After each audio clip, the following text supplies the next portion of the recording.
Carmelita's just as angry as ever. She's really quite lovely when she's angry. And that Constable Neela, was a reference to the Claw Gang just a slip of the tongue, or an intentional clue? Either way, it's our only lead on the missing Clockwork parts. Clockwork. He was consumed with jealousy for the Cooper clan's thieving reputation. Is it inappropriate to refer to him as a monster? No, not at all. What kind of person stays alive for hundreds of years with the express intention of wiping out a rival's family line? Imagine the hatred fueling that first decision to replace his mortal body with soulless machinery. Ultimately, it did the trick. Clockwork lived on.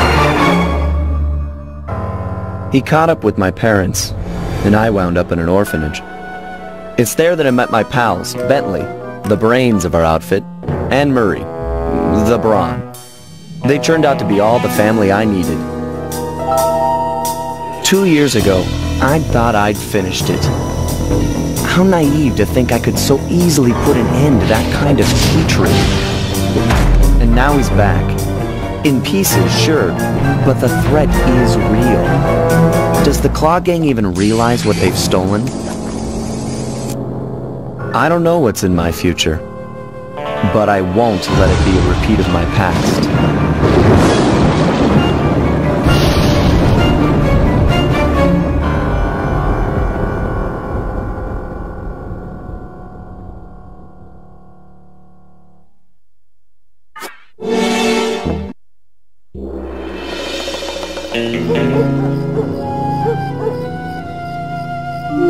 I had to call in a few favors to get the goods on the Claw Gang's local operator, Dimitri, a sort of underworld celebrity, equally at home in high-class art circles and shady back-alley crimes. He was once a passionate young art student who worked hard to develop his own visionary style.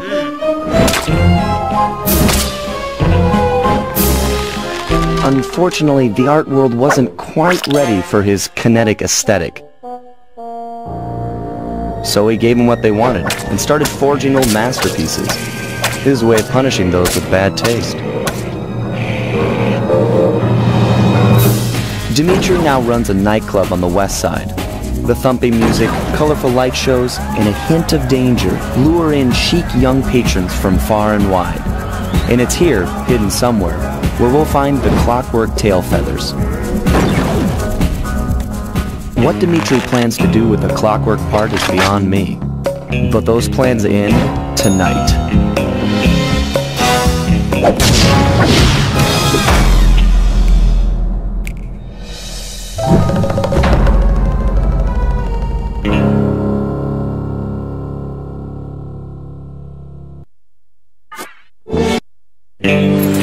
My gang and I had done it. The Clockwork tail feathers were ours, and Dimitri's counterfeiting operation was ruined. Due to the untimely arrival of Carmelita, my escape got a little tricky. Angry at having just missed me, she took it out on Dimitri, shutting down the nightclub and throwing the frustrated forger behind bars. The gang and I headed out of town for a week in Monaco. I figured the team had earned themselves a well-deserved break.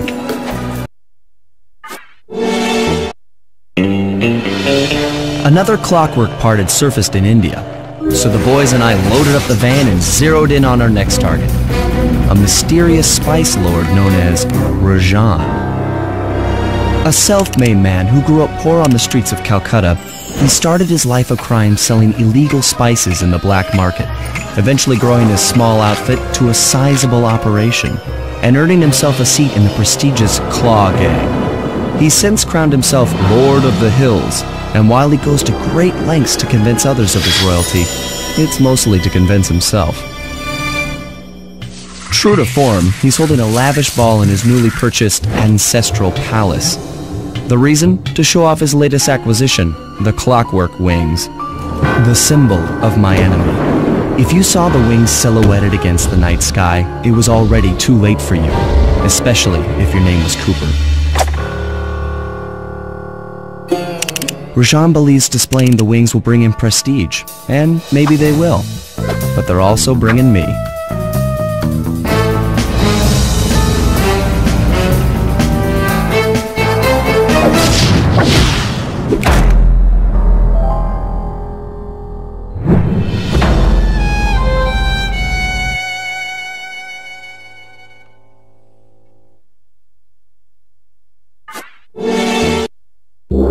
After the gang and I got away with the clockwork wings, Carmelita blew her cover and started making arrests left and right. With his reputation in shambles, Rajan was forced to flee from his own party. He's now in hiding, somewhere deep in the jungle. The gang and I took a break and headed for Bollywood. It took some doing, but we eventually snuck Murray onto the set of a full-blown Indian musical. I was happy the guys got to unwind, but Rajan was still out there. And somehow, I knew things were about to get tough.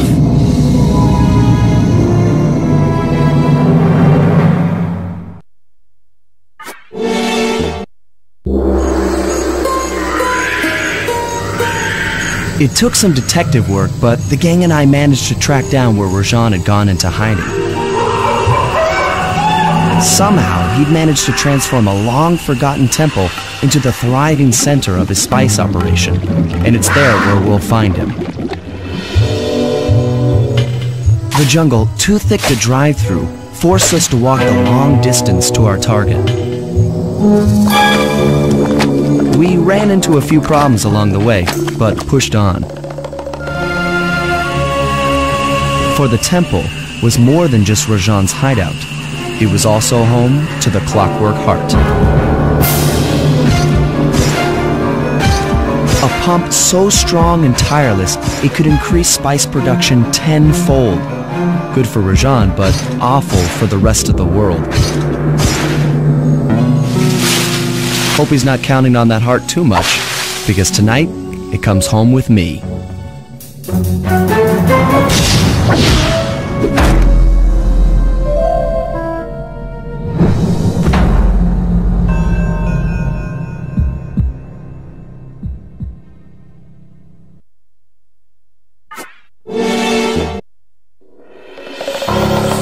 Though statistically improbable, I had to face the facts. Neela had betrayed us, my teammates were captured, and I was all alone. While intellectually inferior, Sly and Murray had always been a rich source of sociological interest. The long walk out of the jungle gave me time to reflect, and with each passing step, my sense of isolation grew. Shockingly, my comrade's absence had a profound emotional effect on me. This was it. This was the true test of friendship. Upon reaching the van, my resolve was hardened. I had to save my friends. But first things first, I had to learn how to drive a stick shift.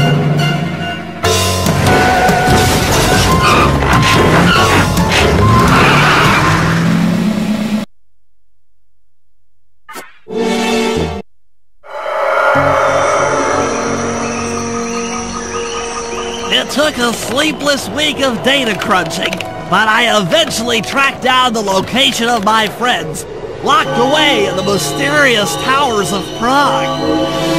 At the moment, they are the unwilling guests of Interpol's most renowned prison warden, the Contessa. While still a criminal psychology student, she entered into a whirlwind romance and married a wealthy aristocrat. Sadly, the union was short-lived, as the general suspiciously died a few weeks after the ceremony. The widowed Contessa put her education and newly acquired estate to work by opening a criminal rehabilitation center. Her pioneering use of hypnotherapy has produced some good results, and subsequently earned her a prominent position within Interpol. My friends are locked up somewhere in the clinic and are slated for the Contessa's Good Samaritan brainwashing. If I don't bust them out soon, they'll be working a 9-to-5 job selling shoes, and I'll be out two best friends.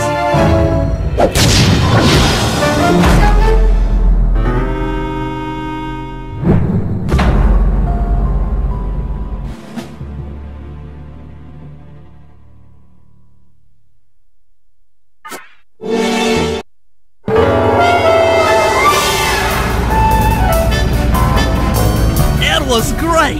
The gang had been reunited and it was all because of me.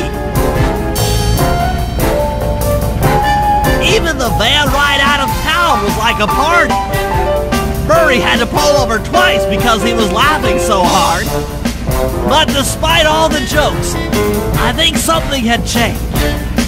Since childhood, the three of us had never been apart, and our recent isolation gave us all pause for thought. Needless to say, we took a few weeks off before getting back to work. And for the first time in my life, Murray let me drive.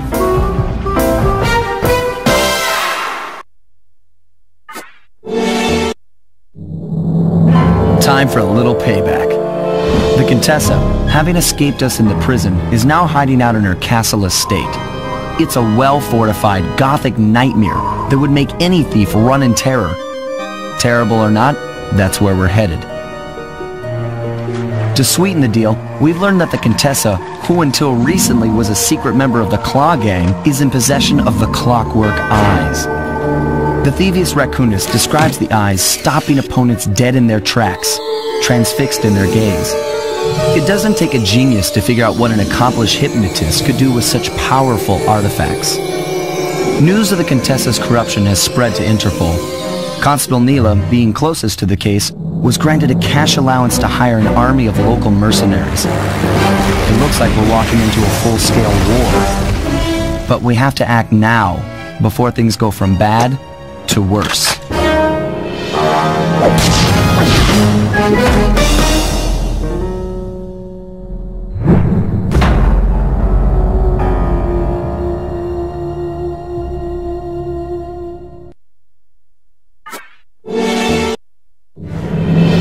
Things hadn't gone exactly to plan, but the Contessa was beaten and the Clockwork Eyes were finally mine.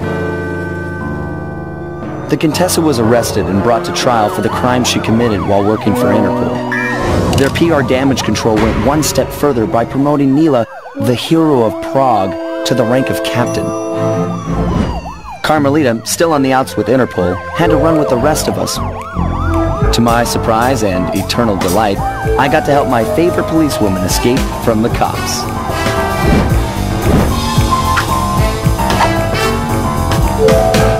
I tried to put it all out of my mind.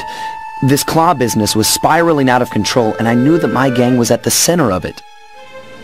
We'd be back in action soon enough, but for now, well, we just laid low for a while.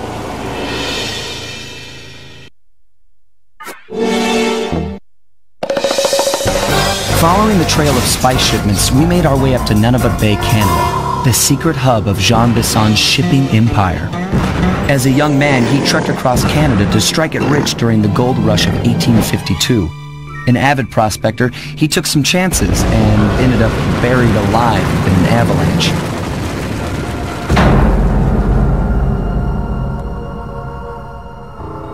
Miraculously, the quick freeze kept him alive, and 120 years later, thanks to global warming, he thawed out. A product of his time, he dreams of taming the wild north, damming every river and chopping down all the trees, with progress delivered at the sharp end of an axe. Shipping spice for the Claw Gang proved a lucrative way to bankroll his one-man war against nature. And yet, I have to feel a little sorry for him. He's just a normal guy from the 1850s. Back in his day, he'd be a hero, but today, he's a villain. Either way, that man's got more than his fair share of the clockwork parts. What a low-tech guy like Jean Besson is doing with robot parts is a mystery. I almost don't want to know. But as always, it's only a matter of time before I find out.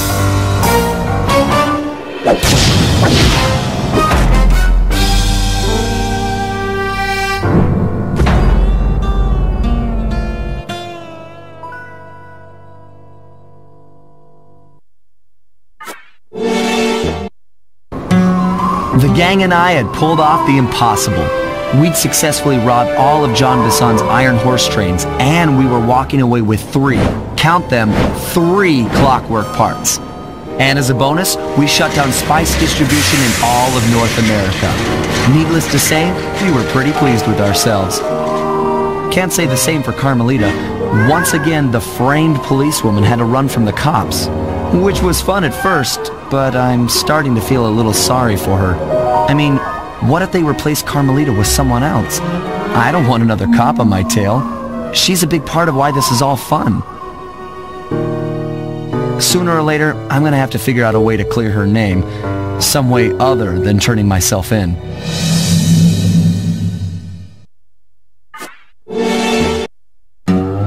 Things just weren't right up in Canada. Random acts of violence were popping up like weeds, and the Northern Lights, well, they just weren't right. One night they'd be brighter than ever, and the next, gone. In Nunavut Bay, I overheard talk between Jean Besson and his mysterious partner Arpeggio. Somehow, those two are behind it all. Tracking the source of the disturbance was easy. By simply following the lights, we were led north to an immense lumber camp. The sheer number of fallen trees advertised Jean Besson's presence and that he was in possession of the clockwork talons. The Thievius Raccoonus makes numerous references to the talons slicing through plates of steel. A skilled lumberjack like Besson could clear a forest in hours while wielding the artifacts. Those talons have got to go, both to finally do away with clockwork and to save the environment from his twisted sense of progress. The world just doesn't need to make space for another strip mall.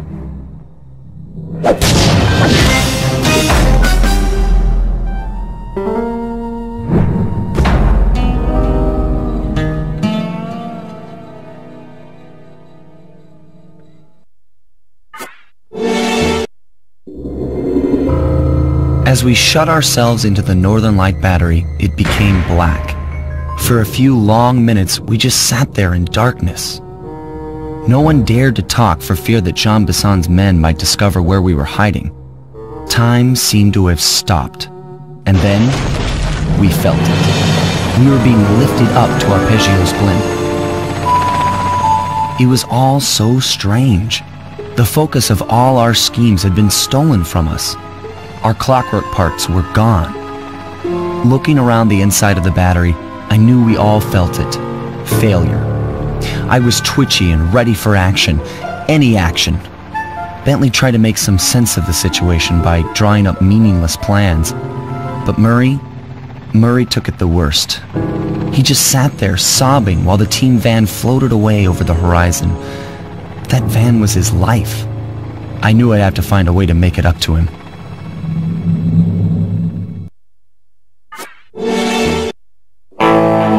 There we were, heading east across the Atlantic Ocean, stowaways on a giant airborne fortress. Though time was short, we made sure to study up on our unknowing host, Arpeggio. While attending a prestigious boarding school, the young Arpeggio excelled in all subjects, but he never managed to keep up with the other boys physically. Sadly, his wings, due to their small size, were useless for flight. Furious at his feeble body, he focused his powerful mind to search for a cure in the works of the Italian Renaissance masters. Their notebooks provided the springboard for this sinister young genius, and it wasn't long before the Claw Gang took him on as chief inventor. His talents must have been at work repurposing all the clockwork parts for their criminal schemes. And now this mastermind is in possession of all the parts. It's only a matter of time before he puts them back together. And when that happens, well, I'm not going to let that happen.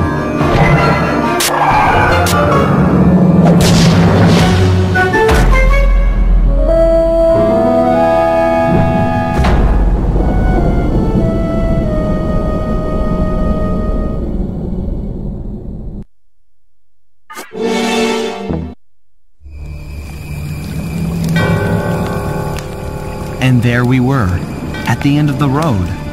The Claw Gang had been defeated, and the clockwork parts lay scattered around in heaps. Yet, despite the explosion, they remained pristine. It was as if nothing could ever hurt them. Carmelita cursed herself for showing up too late to get a few shots in on Klokla. So she took it out on what was close at hand, the hate chip. And just like that, it was over. Without that core piece, that essential center of clockwork, there was nothing left. The parts aged before our eyes as if time had finally caught up with the ancient bird. How ironic that Carmelita, a police officer, would be the one to lift the curse from the Cooper family. The menace of clockwork would never again rise to threaten me or my children. True to her nature, she informed us that we were all under arrest. But one look at my gang told me that we were in no shape for a fast getaway. So I offered to go peacefully in exchange for letting my friends walk. They'd taken some bruises through all of this, but I was surprised, shocked really, to see them leave their gear behind as they walked away. Their wounds were deeper than I'd imagined. Those guys were hurting. Carmelita's old police unit soon arrived. With me in custody, her name was cleared, and she even got a well-deserved promotion. It was the least I could do. The ride to HQ started with us sitting in silence, trying to read each other's thoughts. As the reality of my capture started to sink in, she began to relax, and we got to talking. We spoke freely about our previous adventures, comparing notes and even getting in a few laughs. Then we started talking about, well, everything. Books, music, art. It was like we were on a first date. She even showed me the bottle she'd been saving for the special occasion of my arrest. My heart sank when she realized that our short flight across town had already taken 2 hours, a fact I kinda clued into after seeing the Eiffel Tower float by 17 times. She went forward to ask the pilot what was up, and it looked like my pals had left me a little going-away present before taking off. Floating away on the night breeze, I could faintly make out Carmelita's voice. I'll find you, Cooper!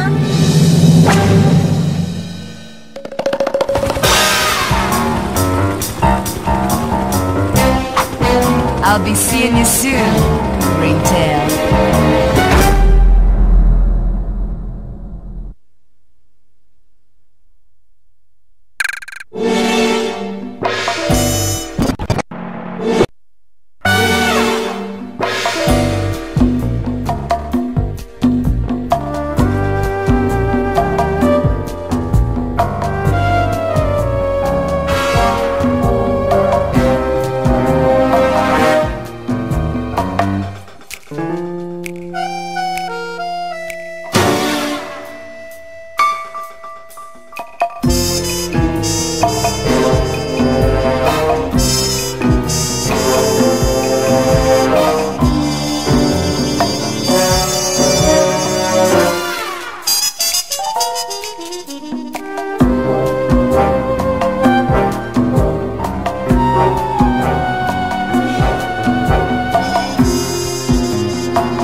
you.